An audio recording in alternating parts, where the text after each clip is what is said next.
My name's Adelle Onyango, and welcome to another episode of Legally Clueless. No, seriously, I have no clue what I'm doing, but I'm pretty sure I'm not the only one.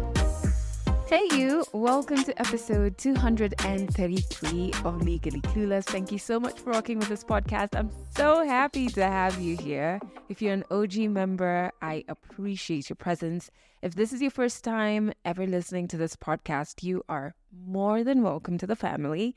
Audio episodes like this go out every single Monday, and you can stream us on Spotify and everywhere else you find your podcasts on. Make sure you join our cozy corner of the internet, which is Legally Clueless Africa on Instagram. There's a link to that in the show notes. I'm really excited about this episode because for such a long time I've been promising you the Senegal conversation. It's finally here. Listen to this. It's probably the passing of my father. It is something that really shook the foundation of our family to the core. There are so many subtle sort of things that are happening when someone that close, ceases to be. And I think for me, it's also the process in which he passed and, my being present and my seeing him until the very end. And so, until the very end of that chapter, because I do believe that is certainly not the end. So that's part of a conversation I had with Muna, a friend I made while in Senegal, Dakar, about just over 2 months ago, I think. Yes. Oof. Even just like going back to it and editing it was so yummy. It came at the opportune time, and I don't think we can have enough episodes on identity. But before we get to that, first and foremost, song of the week. So you're going to have to give me some time because I really want to share a Labyrinth song, but I haven't finished listening to a couple of his new songs. So just give me some time. My cousins reminded me of Labyrinth the other day, and I went and I was listening to his new music, and I couldn't decide on which one I want to share with you. So just give me until next week. I'm going to pick one, okay? I'm going to pick one. But away from Song of the Week, oh my goodness, I'm on such a high. Today has been so good internally for me because yesterday was Legally Clueless Live and it was marvelous. Oh my goodness, it was marvelous. First, I really love order and organization, and I'm addicted to Excel sheets. So I like when things stay according to plan. And get this, I had made our running order, basically just like detailing how the Thursday, Friday, Saturday, and Monday are going to run. And so for Saturday, which is D-Day, show day, I had detailed everything down to the minutes. Like there were some things that were going to take 3 minutes. Yeah. Anyway, and when I'd done that flow, the running order, everything was to end at 5:25 p.m. We ended at 5:25 p.m. I was so happy. It was so well organized. I really think I'm working with such a superb team. Oh, such an awesome group of people who understand me and who are so dedicated and are so giving of themselves to the vision, to the job. And so I just feel so lucky. I'm also so proud of myself because I'm finally trusting people in the Legally Clueless team to do their work. As a control freak, this is what I struggle the most with. You know when people are talking about like running a small business, etc., and the difficulties. Honestly, for me, this is probably the only difficulty of like trusting people enough to allow them into your team, enough to not be, those disturbing supervisors always looking over people's shoulders, And so I feel like I really trusted people on the team, and yeah, it worked out. They worked out. There's one particular person I'm so proud of. But anyway, I'm very glad that I'm finally trusting. I am on such a high because it was so wonderful meeting you. I think it's wonderful that we link up every week on the podcast, but really just face-to-face meeting was so glorious, and talking to many of you and listening to you in the Q&A sessions, asking questions about the stories you'd listened to was just so beautiful. I was like, oh my goodness, I can't believe this is happening. I almost cried. It's just that I had the most beautiful pair of lashes on. I was not about to ruin that. So the tears had to stay in. And the storytellers were so wonderful. Oh my goodness. The wisdom that they shared, out of this world. Rosalind, Washira, Kadzo did an incredible job. And I'm so glad that they first were on the podcast to begin with, secondly, came to Legally Clueless Live. So all of this is going to culminate in a series we're working on. So if you have not yet subscribed to our YouTube channel, please do, because very soon you can watch some of what I'm talking about. And link to our YouTube is in the show notes. So on to our next. Our next is group therapy. Yes, we're still going strong with that.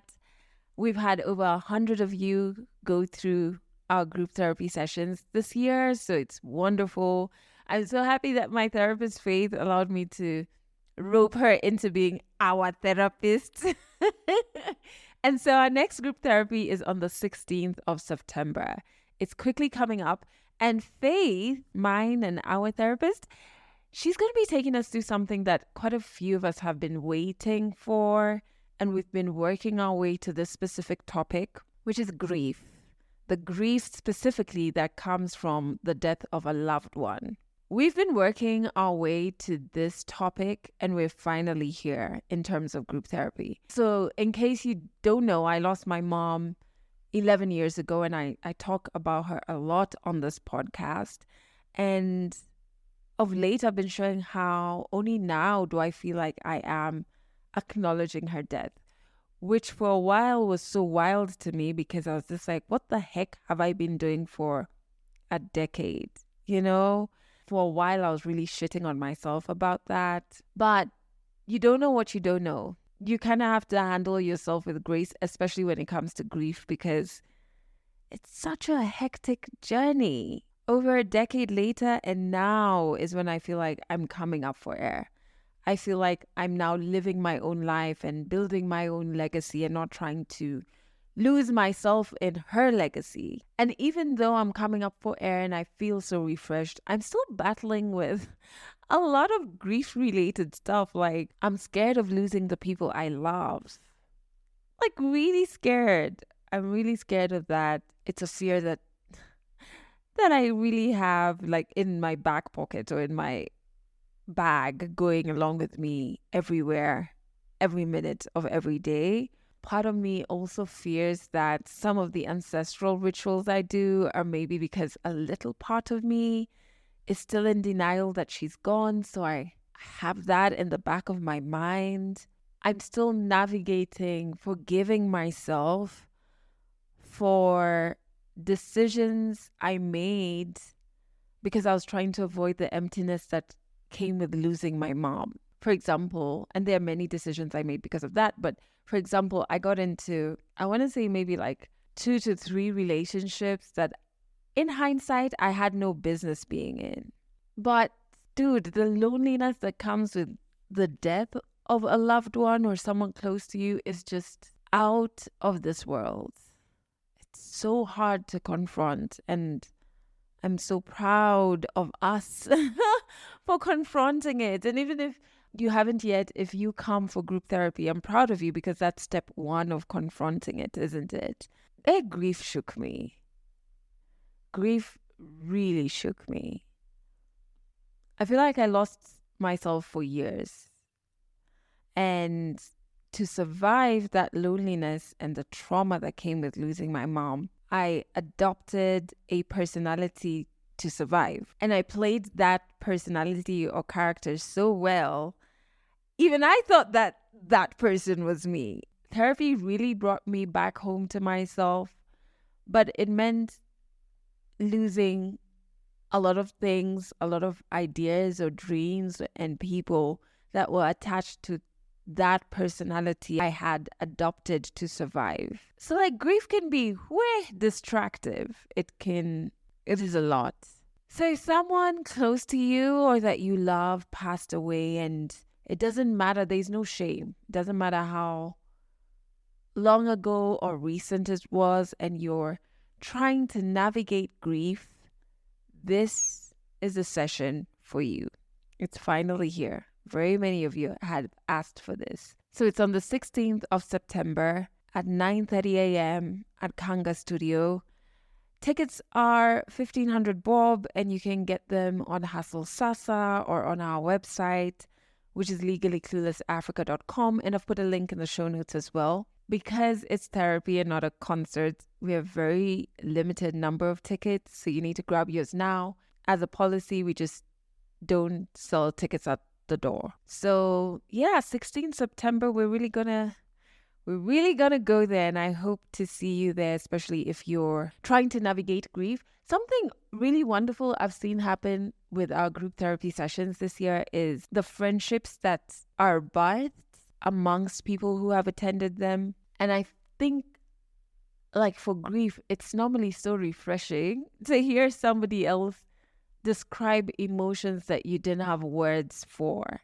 So hearing someone else who's navigating grief speak to things you're feeling, I don't know, for me, I really treasure the moments that happens, because then I'm like, I feel validated, almost vindicated as well. So that's also something that comes out of group therapy. And so I hope I see you there. Faith and I will really love meeting you, and we can all hold hands and navigate this grief thing together. Okay, so let's jump into 100 African stories.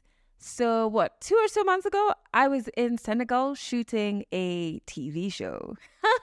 Just so wonderful. I was hosting it, and it was such a wonderful experience. And one of the people I met who truly moved me is Muna. And I remember walking onto set and seeing her. And I think the first day I loved her pants. I was just like, let me tell you if you were my height. I would have stolen these pants so quickly. And also on the first date, I remember one of the deep dive convos that Muna and I had was we were talking about the imposter syndrome that comes when you work in a space that maybe you didn't study to be in. And she said one of the most profound things that has stayed with me. She said, lived experience is also experience. I think I actually shared it on the podcast episodes back then. In that moment, I knew I had to have her on the show. And I think towards the end of that conversation, I was just like, hey, so do you want to be on my podcast? And she graciously said yes. And what started as purely a story ended up being a conversation on identity that I didn't know I needed. 100 African stories on Legally Clueless. Stories from Africa. Hi, so I'm Muna Dina Lobe. Muna actually means child in Douala, which is one of the languages spoken in Cameroon. My father was originally from Ghana and Cameroon, and he really wanted us to have Cameroonian or at least African names, and my mother completely agreed. But she did not tell him which name she was going to choose for me. And she ended up hesitating between Muna and Dina, and finally decided on naming me Muna, but Dina became a sort of non-official middle name. My niece, however, is called Dina, which was a beautiful gift from my brother, so that he would sort of pass that on to her. So I am originally from Ghana and Cameroon on my father's side, and from the Caribbean on my mother's side. So I was born in the Caribbean, and I lived there for a couple of months again as an infant. And then my parents moved to Switzerland. And then after Switzerland, they moved to France with us, of course, my brother and I. And then we moved to Paris, and then we moved to the United States. So I actually grew up for the most part in the West. And then I ended up being absolutely compelled to live on the continent. You know, it's funny because I think even though I've always been sort of surrounded by people who looked very, very different from me, I had this yearning of wanting to find a place where I could feel like I belonged. And I remember the first time I went to Ghana on my own, it felt that way. It was like, all right, I don't know these people. I don't know these streets. I don't know these buildings. I don't know where I'm going. I'm just walking around the neighborhood, but I feel secure. I feel that this is home. I feel that there's nothing for me to worry about. Now, mind you, not in a very sort of naive way of there's no danger just because I'm in Africa, but much more so that this is familiar. This is something that I've always sort of felt, but couldn't really put words to. And so for me, it was just lovely to be in that space and to be able to walk and breathe and look and just feel that it was familiar, that it felt like it was somewhere I had always sort of been in. And so I went back and forth between Accra and Normandy at the time, because we were based in Normandy in France. And then afterwards, I literally moved to the continent, and I now live in Senegal. It's funny because I'm an anthropologist by training.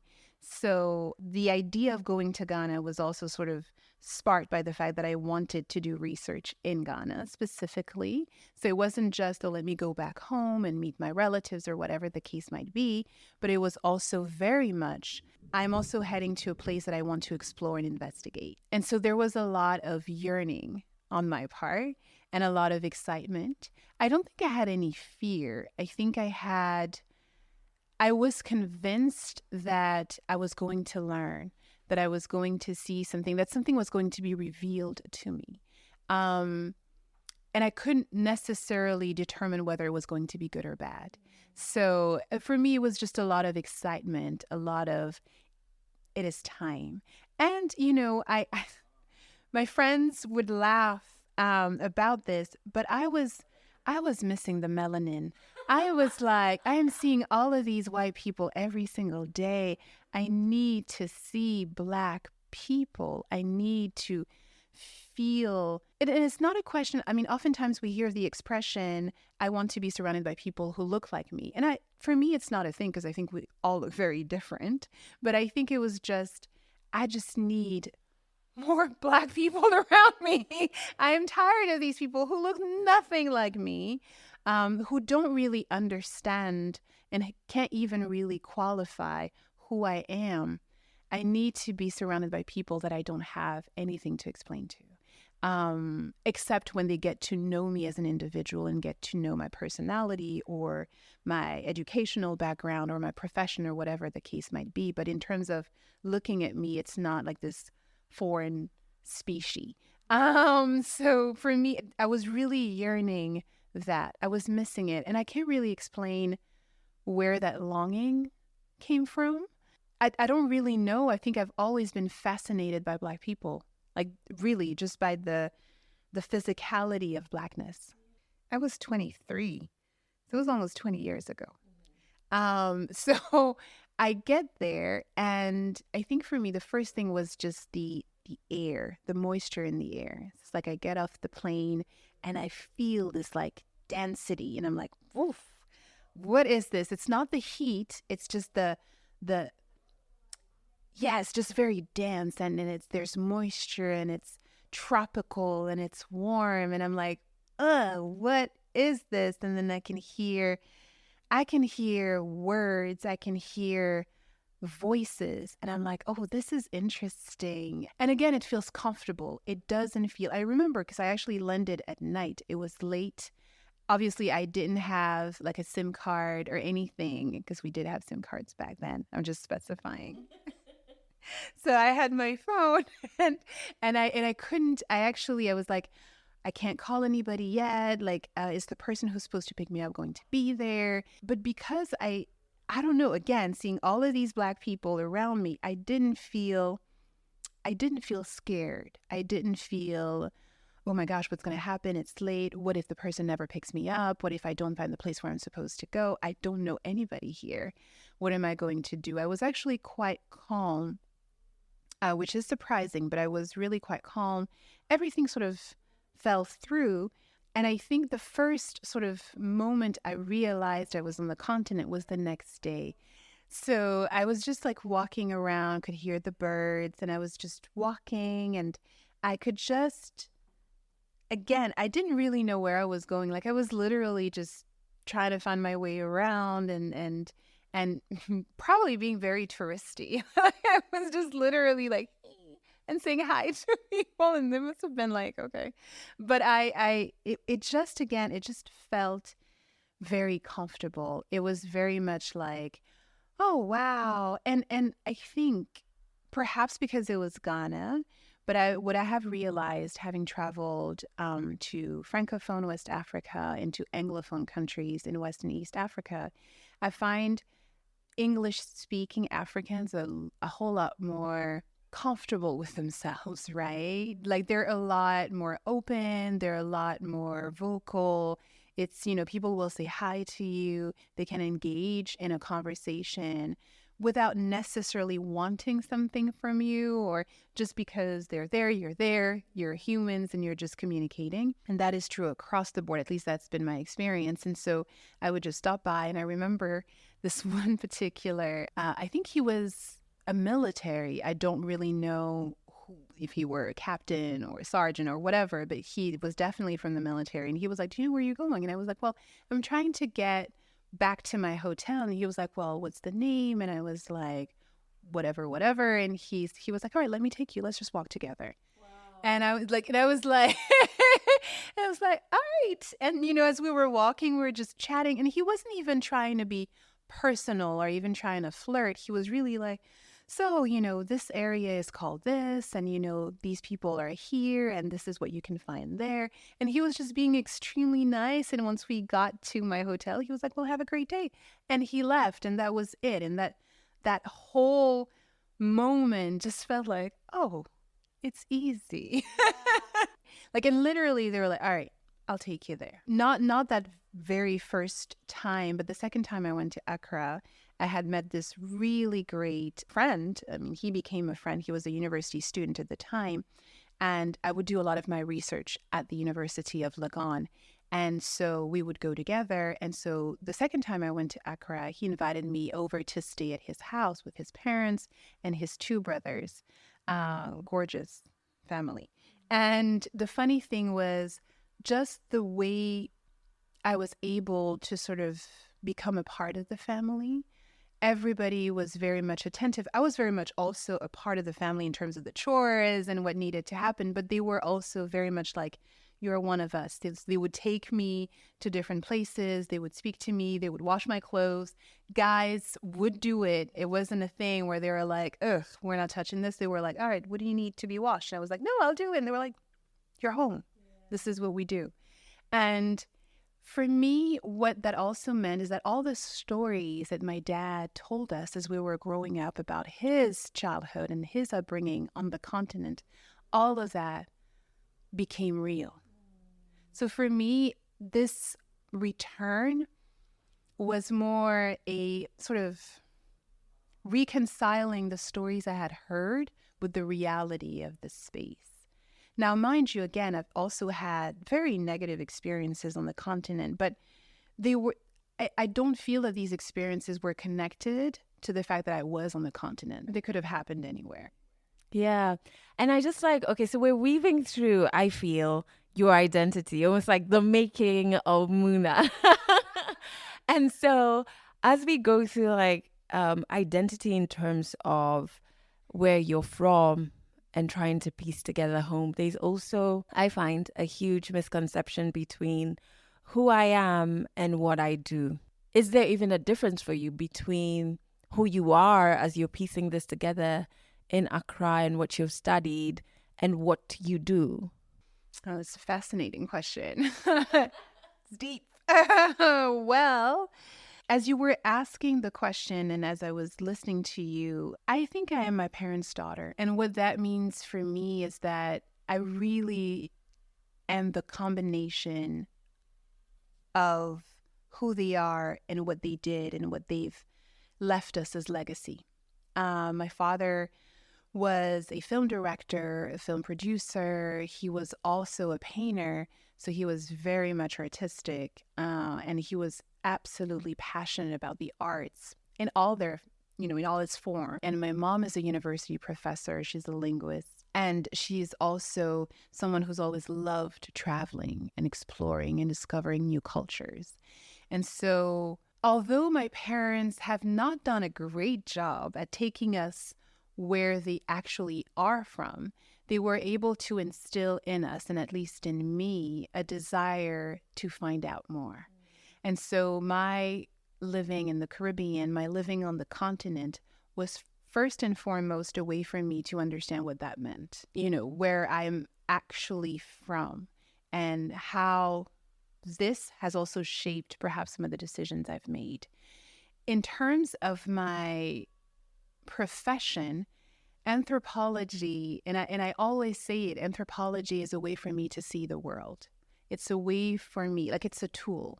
Anthropology is not a profession to me. It really is a pair of glasses that I put on, a hat that I put on that allows me to navigate and move within the space that I'm in, whatever that space is. And so I think that in my job today or throughout my career, I've had to, one, discover who I was or who I am in the process of becoming.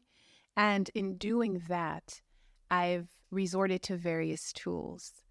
Anthropology was the first one that I thought was great because it's about research, it's about exploration, it's about investigation, it's about observation and understanding. And then the second tool that I had was creativity. Now that I have all this information, what do I do with it? And how do I share it? Because I'm highly sociable, I wanted to share it. I wanted to engage in conversation. So how do I create those conversations? And then I think the third and important thing is I love words. I love reading words. I love listening to words. I love using words.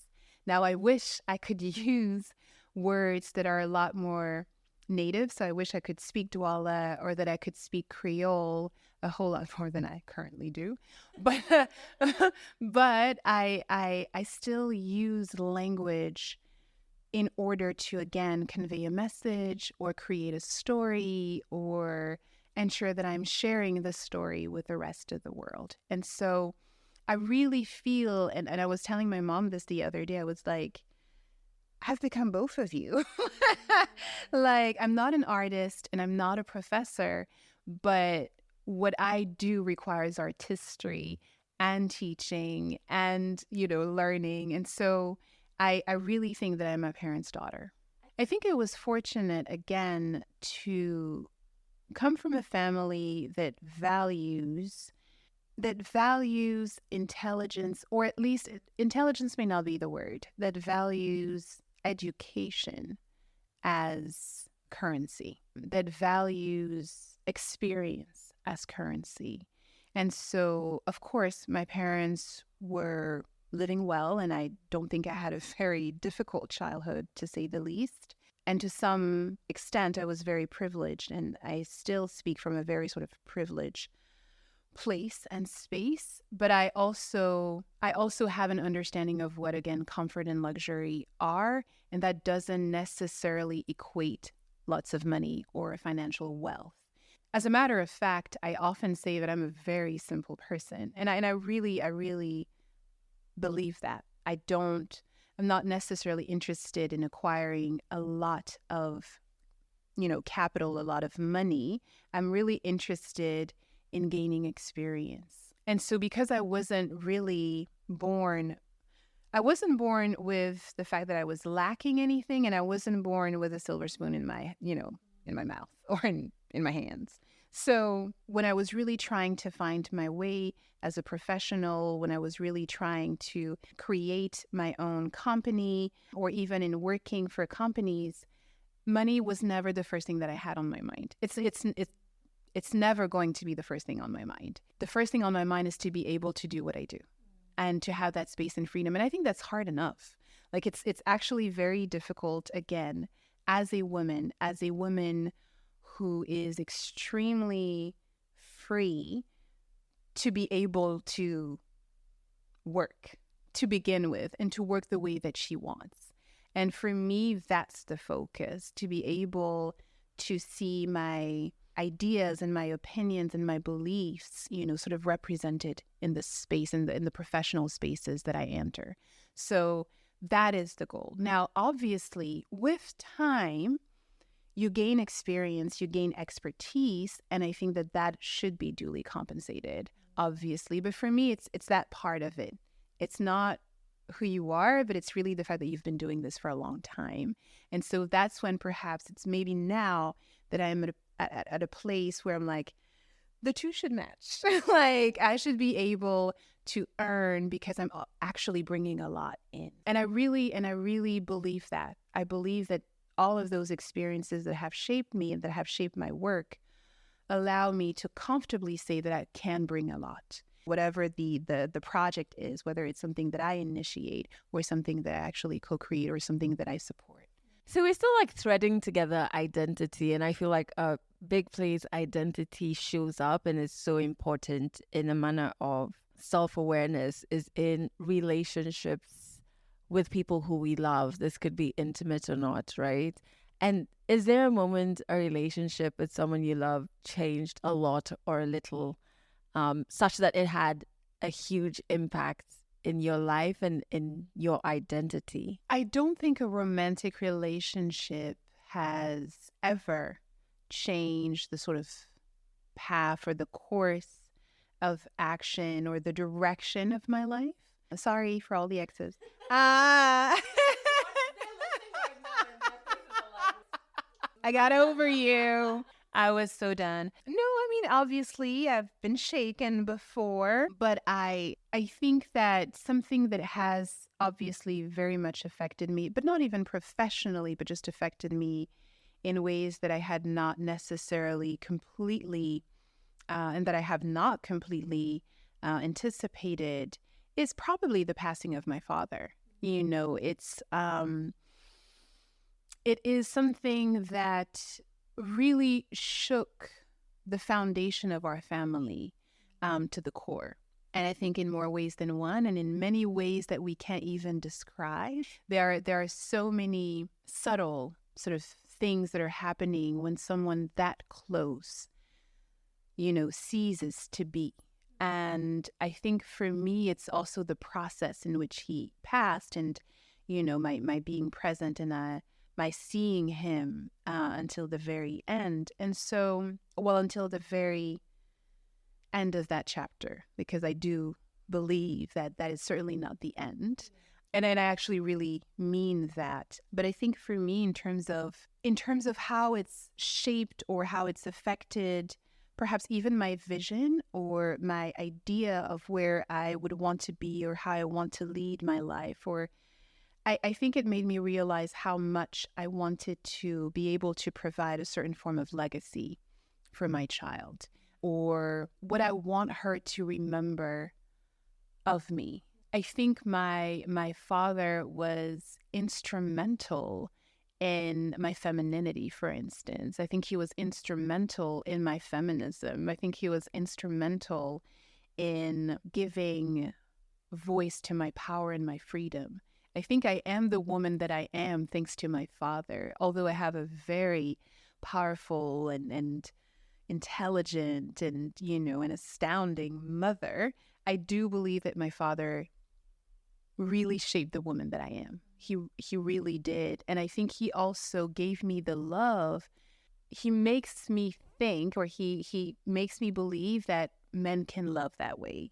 He was able to instill that. He was able to say, this is how a man can love a woman, whether she is his daughter or partner or niece or whatever, but this is how a man can love a woman. His love was immeasurable.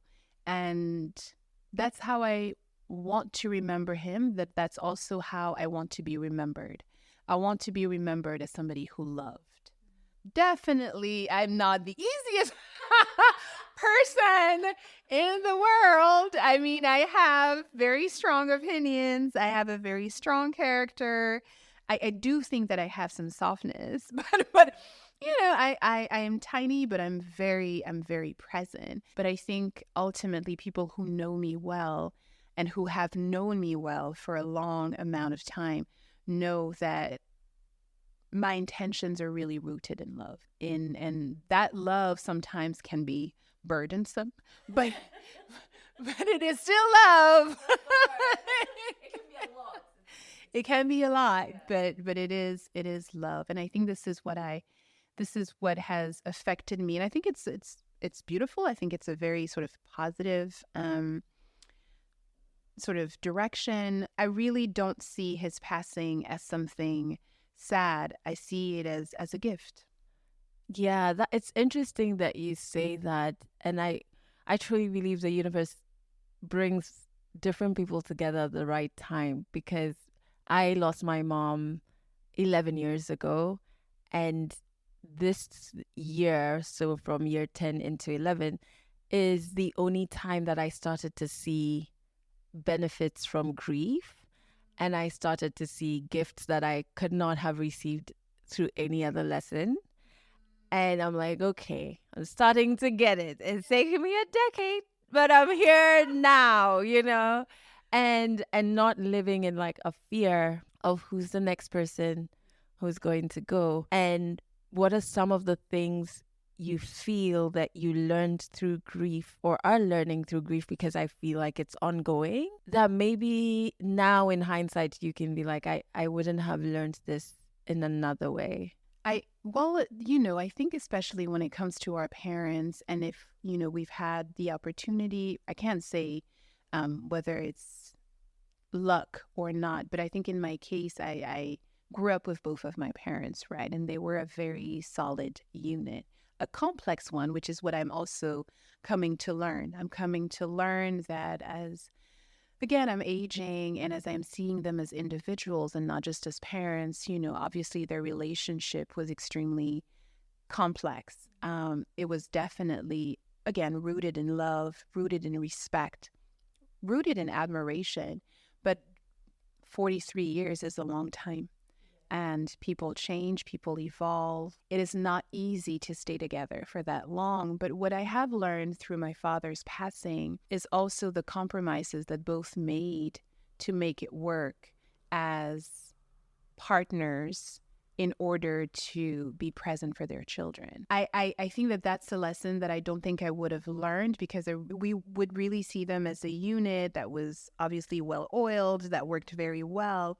But I can see where there were cracks, but they were still trying to mend them. They were still trying to tend to them, right? And I think also the passing of my father was, for me, an opportunity to redefine the relationship that I had with my mother. Again, had always been very close to her. And as I grew older, like, we really had become friends. But I think that I had a tendency to remove the fact that she was also the partner of somebody else, that she was a man's partner, and what that meant as well. And some of the things that I perhaps did not understand as a child or as an adolescent or even as a young adult, I can now sort of understand. But most importantly, again, I feel that I think that I want to be able to have meaningful relationships with the people that I care about, that are not rooted in the petty little things and the tiny, like, does this really matter? It doesn't really matter. Like, this, at the end of the day, what matters is that you are here and I'm here, and I absolutely adore you, and I want you to be well. I want you to be happy. I want you to feel whole. I want you to feel seen. And I'm sure that that's what you want for me. And that's what matters. And I wish I had just had a little bit more time to say this to my dad as well. But I know that he knows. But I think this is an opportunity for me to be a better daughter, a better friend, a better partner, a better mother. To let go of rigor and tension and expectations, and to really sort of move into a time of ease. That's not good at that every single day. But I'm trying. And that's what I'm learning. Like, I'm learning. I can almost see my dad, saying, let that one go. And I'm learning to do that more and more. It is hard. I take everything so personally, so passionately. This is very much a part of my identity, of who I am, but I am learning to let go the same way that I had to let him go, right? Like, so I'm learning to release. And take it with ease. Take it with ease. You know, at the end of the day, we are here to live with a certain level of ease. Yeah.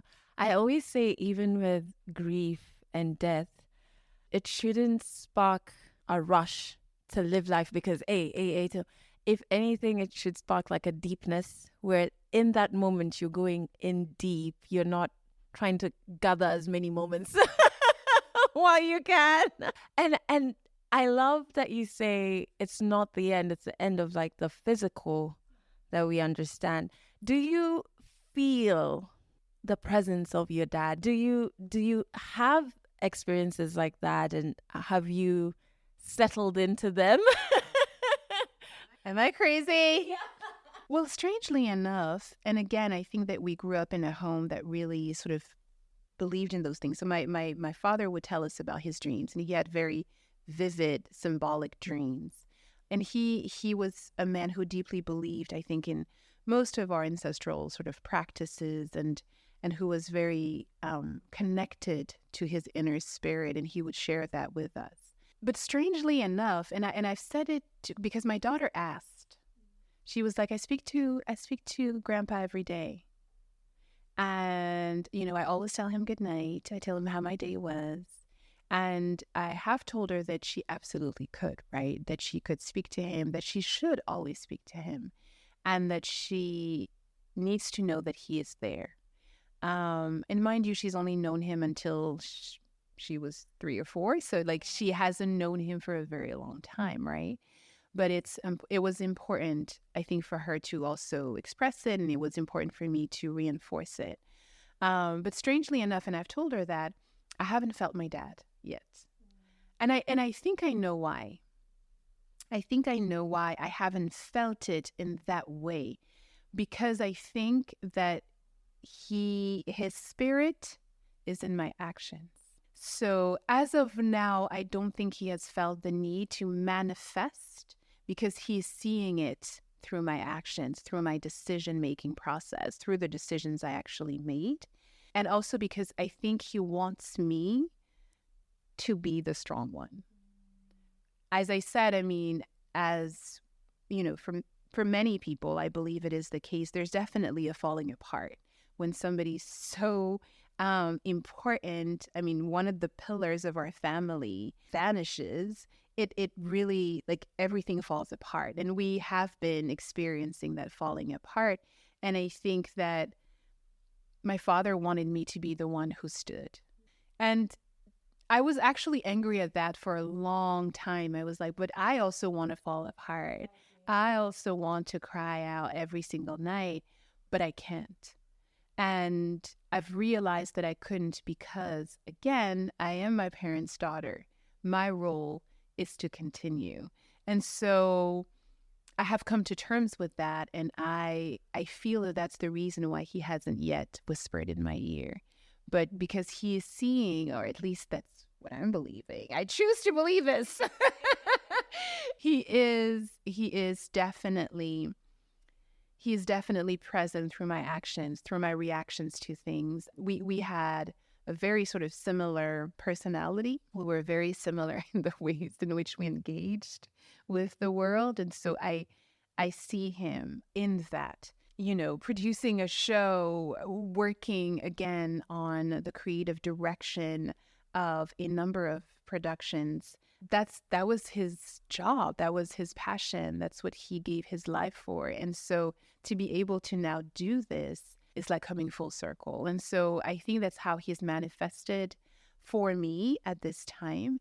I also feel that because I am in the heat of the moment, I have very little time to enable the most sort of mystical manifestations to take place, but I know they will come. And when they do, I will be ready for them, and I will not be afraid. Now, interestingly enough, again, because we do talk about those things with my daughter, we've had birds singing at her window. We've had lizards in the house and staying in. Like it's not even like a, fleeting thing. It's like they're there. And I always tell her, these are ancestors. So it could be grandpa, it could be another ancestor, but they're here to protect and they're here to tell you something. And she's like, but what are they saying? You're like, think of it live. I know. And they spell it out. I'm getting it. And it's so cute because she's 6. So she's like, not sure I'm getting it. And I'm like, it's okay, baby. It'll come to you. And I think that's, for me, I think, again, I've come to a place where not everything has to be fully comprehended for it to be effective. I think I battled with that, where I was like, the rational side of my brain was discounting and always saying, no, it's because you miss it so much. You're just like imagining all of these things. And then I just had to sit in my feelings and sit in my intuition and the things that are not scientific, quote unquote. So in our last stop in this identity tour that we're doing, motherhood, I think with zero experience because no children, but I've watched my sisters give birth and I think I felt a bit helpless because no experience. So I didn't know, how do I solve this for you or like make this as comfortable as possible? Doing it without our mom was also another challenge, but also trying to keep the identity that you had. Then there's this tiny, beautiful being you brought life, which is a powerful thing to do. But then it's like, do you have to redefine who you are? How was that experience like for you? It is exactly that. It is overwhelming. It still is. It still is. And I have told a very dear friend of mine that it really took me about 2 years. One, to just feel like I was myself physically, because I'm a very physical person. Like I have grown to know my body and I really connect with my body, and I felt like my body no longer belonged to me. And mind you, in some ways, it no longer does. My daughter still pretends that she can breastfeed, and I'm like, you're 6. Yeah. Leave me alone. But the way your children, I mean, perhaps not all, of course, but the way she clings onto my body, it really is hers. Like she is, you cannot tell her that this is my body. Like she's my mummy. It's ours. But it's mostly mine. No level of privacy whatsoever in our house. Like she'll just barge in and she'll be like, hey, on the toilet. But the thing about it is, I do believe that you have to redefine yourself. This is definitely a moment to do so. And if you don't feel it, seize it as an opportunity to redefine yourself. I had always thought growing up that I would be a mother. Like I didn't think that it was not going to happen to me. And then as I turned 34 and then 35, I think 33 and then 34 and then 35, and I still had no children, I was like, well, maybe it's just not for me. Maybe I'm just not going to have kids. And initially, of course, it's just something you say, but internally you still want to have children. Yeah. And then finally, really, when I turned 35, I was like, I came to terms with it. I was like, nope, this is just not in the cards. And that's okay. I love my life. I love what I'm doing. I love who I'm becoming. I love where I'm living. I don't need to have children to prove anything. It would be great, but it's not happening. So that's it. And I felt it in my body. Because again, everything starts in my body. I felt it. I was like, nope, this body is going to stay like this. And of course, that's when I got pregnant. Like, I'm telling you, the universe is constantly mocking us. The universe was like, whatever, girl. Now. So I was like, this is not fair. And when it happened, again, it's something that you feel deeply in your body changes. Mine did not even change that much. I mean, I gave birth. I don't think I gained more than 10 pounds. Like, it was ridiculous. But once I had given birth, my body was no longer mine. It was no longer mine. It didn't look like mine. It didn't feel like mine. And it certainly wasn't working for me alone. It was now really sort of committed to enabling this being to be. And so that comes with a responsibility that I felt, but it also came with a sort of separation for me. It was like, okay, there's Muna and there's Muna as a mother. And to reconcile the two took time. So I would literally be like, all right, Muna, bye. And you are the mother now, and this is who you need to be. And I think a lot of women go through that. But I think for me, it was very much like, okay, I'm a mom. I'm a mom, and I will dedicate myself wholeheartedly. My daughter did not want me to put her in her crib. So I always had to carry her the first few weeks. Like, I would eat with one hand and just carry her in the other. It was just ridiculous. Like, we were very, very connected. But I also felt that this is what I do now. And because, again, I'm very extreme, like, I do things passionately, I was like, well, this is it. This is the project. This is the mission. Until it hit me and I was like, but I'm more than this. This is huge, but I am still more than this. And I have to get back or to be everything that I am. And I want to feel it. I miss me. Like, I want to, I'm pretty cool. I want to go back. And it took time. It was not immediate. And I think this is also the reason why I was like, I'll just have one child. Because if I have to go through this, not again, girl. But no, I still want to have a second child. But it really took a long time for me to feel that I was more than this.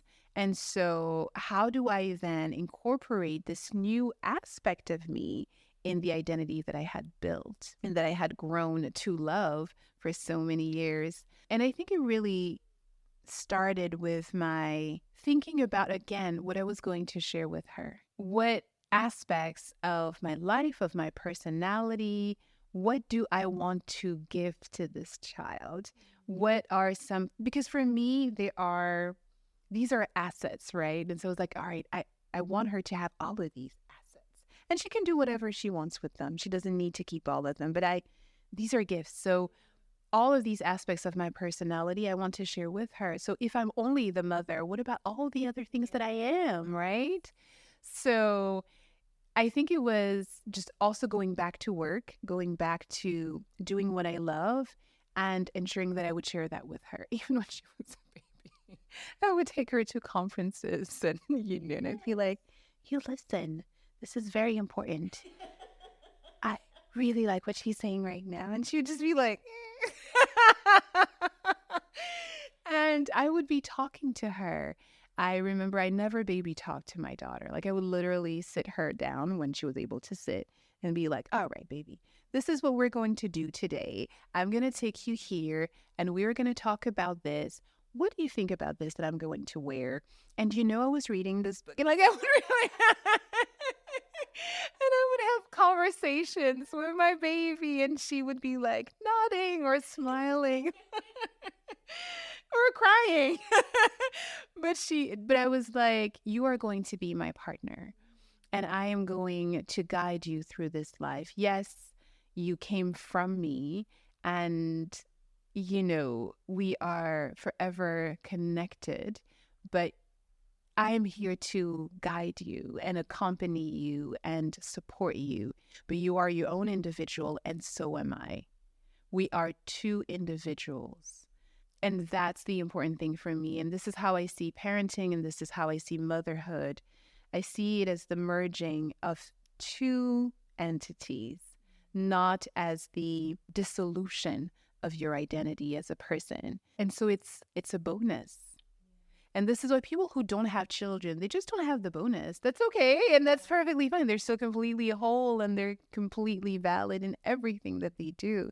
And it's great if you have it and if you enjoy it, because it is a privilege, I feel, as well. It's a privilege to be able to accompany this being again on this planet, and to discover the world through their eyes, and to see how they're sort of growing and changing and morphing into the best versions of themselves. So yeah, I feel like you've done something a superhero only could do. You've given us life. Like that to me, I'm like, hey, your body is its goals, regardless of what it looks like, etc. Obviously not rubbishing your feelings about the change in your body, but then also acknowledging something that's always missed out on, that it is so magical to have life form in you and then come through you into the world.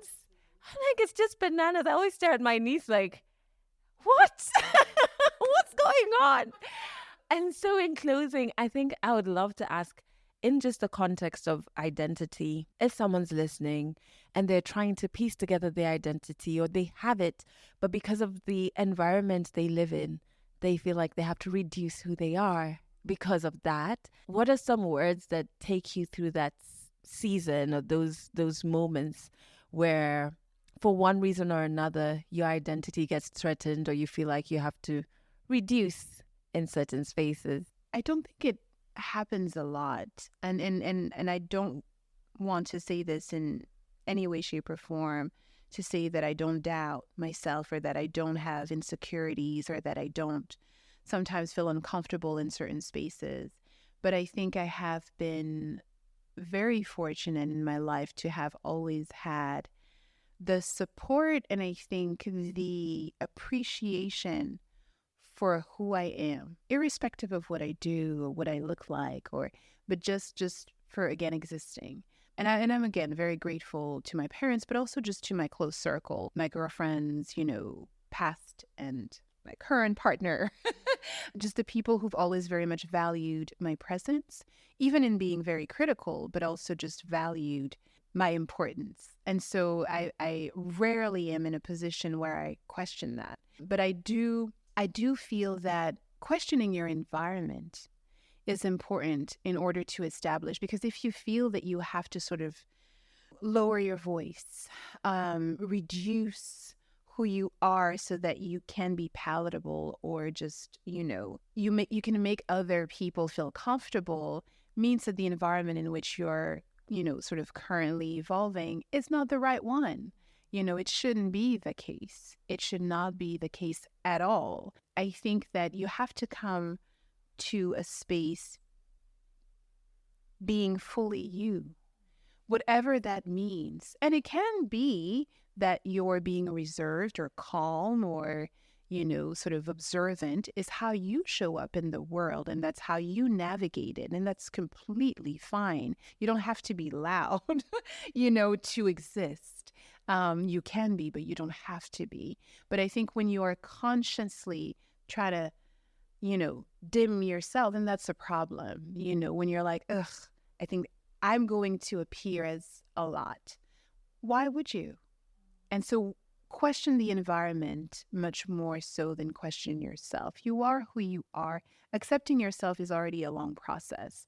But if you feel comfortable with who you are, if you feel that you are doing this in a way that's satisfying for you and that you are sort of growing from it, then question where you are able to express yourself fully.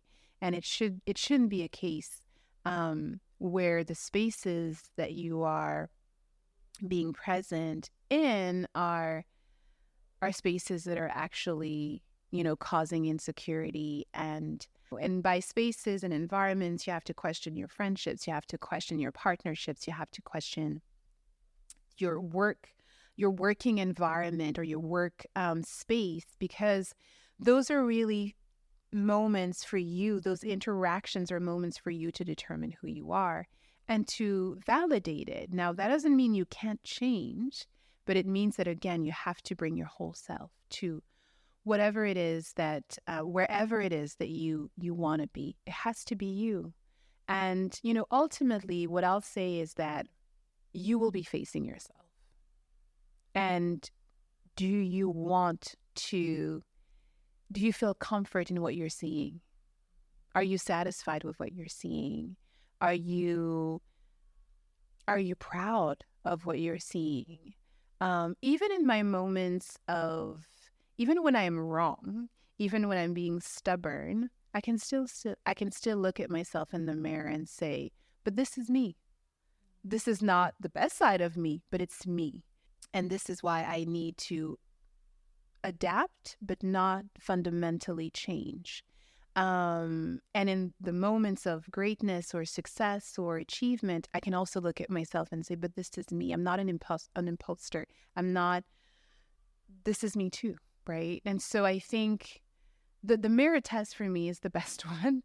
It's like when you can't look at yourself in the mirror, when you're not happy with where you are, who you're becoming, that's where there is a problem. And so question your environment, question decisions that you've made in that environment, questions things that have sparked perhaps a shift in the ways in which you behave. Question those things because you should be able to find the answers, but never question who you are innately, fundamentally, because this is not going to change. Catch more African stories in the next episode of Legally Clueless. Wasn't that just so powerful? I love that we can call it a story, we can call it a conversation, or maybe we can just say Muna. I love that she's left us questioning. I wonder, can you answer that question, about who are you versus what do you do? And it's okay, I think, if you don't have the answer right now, but I think about it. It really speaks to identity. Who am I? Which is very different from what I do. I also loved the intentionality her parents had in sharing with them about their culture, and her late dad talking about experiences in Ghana, etc. And I think parents play such integral roles in shaping our identity. I think we need to spend a lot more time thinking about that before we jump into being parents. But if you're already there, I, with zero experience in parenting, truly think you're a pretty great influence on your kid's identity. And that's not scary. I think that's wonderful, but it's a big responsibility, but I think it's magical. So don't waste that. I love that she spoke about what grief can do to your identity, how it can influence who you are and who you evolve to be on your grief journey, and how it can influence so many things. Love, it can influence even your belief systems. And earlier in the episode, I said, I feel like I'm coming up for air. It's one of those moments where I can say there's some good things that grief has done to my identity. Like I can finally spot those things. Before I was just like, fuck this grief thing. Get the heck out of here.